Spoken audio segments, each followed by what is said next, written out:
Okay? Kaya kung nung araw, ang push button, ginawang tamad ang mga tao, sa mga susunod na panahon, pagka yung voice recognition na, gagawing mas tamad. Okay? Ang tao. Ay maintinan po natin ngayon, itong scientific development maganda. Pero, kapag ka ito ay hindi naging aware ang mga anak ng Diyos sa ganitong mga bagay, gagawin nito na ang mga anak ng Diyos na mga tamad. Kaya kita ninyo, di ba pagka sinabi ng salita ng Diyos, pagka sinabi ni Pastor Minsan na humayo kayo, puntahan ninyo yung mga kaibigan ninyo, mag-share kayo ng gospel.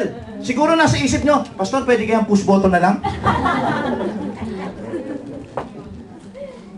Kailan kaya na lang pwedeng push button? Sa totoo lang nga, tingnan ninyo ngayon. Push button na nga lang yung inyong, pwede yung follow upan yung mga kaibigan nyo sa telepono eh. Pareho na nga kayo ng softbank pero hindi mo magawa, di ba? Right? Magsabi ng softbank, pagka pareho kayo ng softbank, libre. Pero, nakakapag-follow up ka ba? Bakit? Sapagkat ginawa na tayong tamad sa gawain ng Panginoon. Pero tingnan nyo, pagka sinabing Facebook, aba, parating ang face mo nasa book.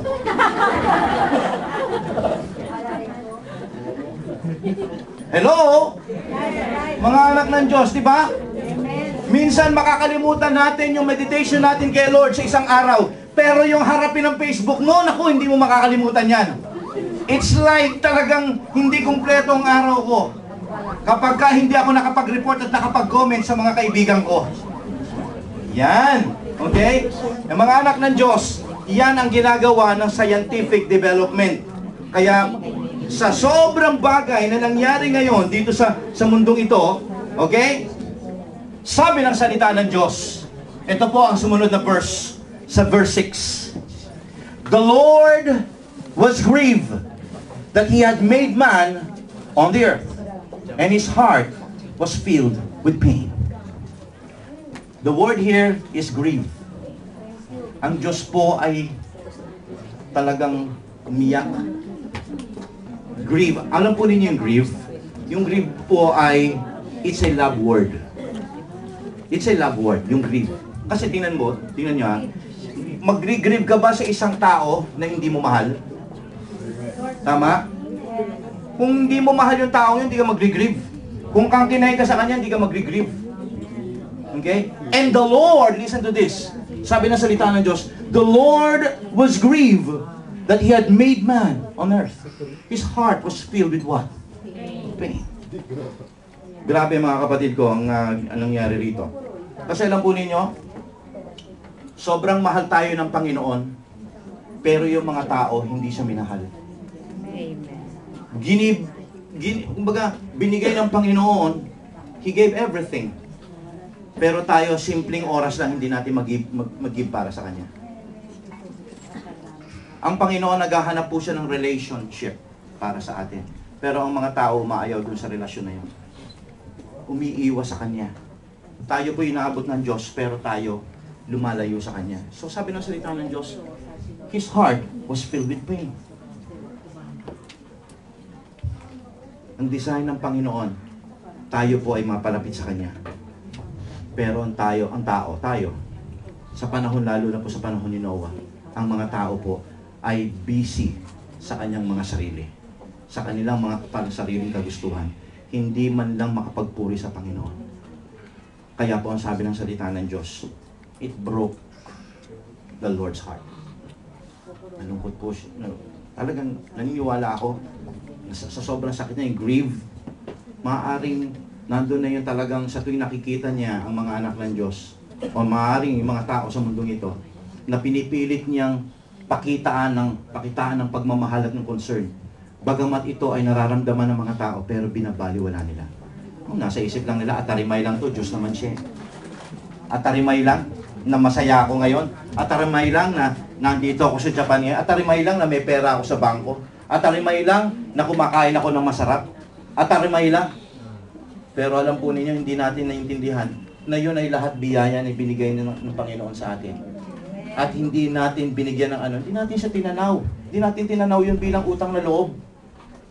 hindi tayo tinatawag, hindi tayo nag-love back sa Kanya. Hindi natin sinuklian ng pagmamahal at hindi natin pinakita na, Lord, ano bang gusto mo? Kasi sobrang blessed ako, sobrang dama ko, mahal na mahal mo ako, Panginoon. Ganong mga tao sa panahon ni Noah, hindi po nila iniisip yung mga ganong bagay. Alam po ninyo sa panahon natin, ganon-ganon ngayon. Alam po ninyo, naniniwala ako, ayaw ng Lord na gunawin ang mundo sa panahon ni Noah. Kaya sabi niya ganon, sabi ng salita ng Diyos, He was grieving. He grieved. At naniniwala ako, alam po ba ninyo, sa panahon na ito, kapag kinuha niya yung kanyang mga nagmamahal sa kanya at may mga taong maiiwan dito, akala niyo po ba hindi nasasaktan ang puso ng Panginoon? Sasaktan siya para sa mga taong maiiwan. Hindi po siya, akala po ninyo, sasabihin ng Lord na pagka ibubuhos na niya kanyang galit, ibubuhos na rin niya yung pagpapahirap sa mga taong na matitira rito. Akala niyo ba natutuwa ang Diyos doon? Hindi. He was grieving. Naniniwala ako, sinasabi ng Panginoon, kasi kinakausap ko na kayo, minamahal ko kayo, binabaliwala niyo ako. Imagine, sa panahon po ni Noah, malinaw po ang sabi ng salita ng Diyos, the Lord was grieved. His heart was filled with pain. Ayaw ni Lord na gunawin ang mundo.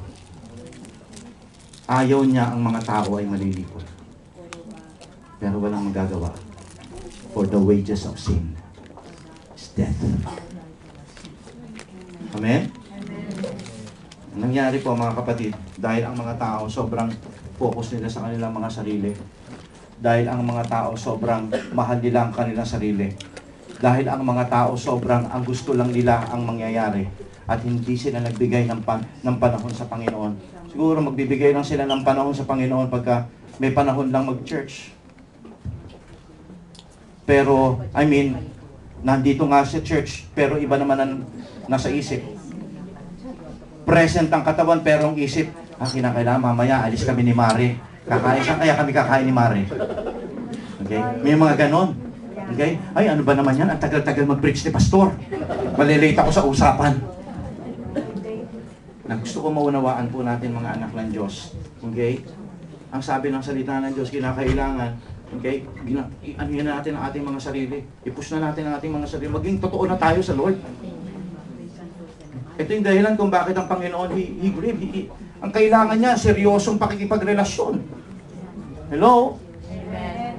Ang kailangan niya rito talagang sumagot ka at tapatan mo yung bagay na ginagawa niyang pagmamahal sa'yo. You must learn how to love back to God. Kasi baka akala natin, sapat na yung umattend lang ng church. Tandaan po natin, hindi po yun ang pakikipagrelasyon. Kung ano man po yung sinasabi ng Panginoon na dapat natin gawin, kung ano yung binigay niya sa inyong bagay na dapat mong gawin, anong available na resource mo na pwede mong ibalik ang papuri sa Kanya, gamitin mo yon para sa pagpupuri mo sa Panginoon. Sapagkat yung mga tao sa panahon ni Noah, wala po silang panahon para sa Lord. O maaaring sila nagbibigay ng panahon pero ang puso nila, ang isip nila wala kay Lord. Hello? Amen. Nakakalungkot po. Ang sabi ng salita ng Diyos, and God grieved. Hindi po sapat kay Lord yung isang araw na linggo at mga 3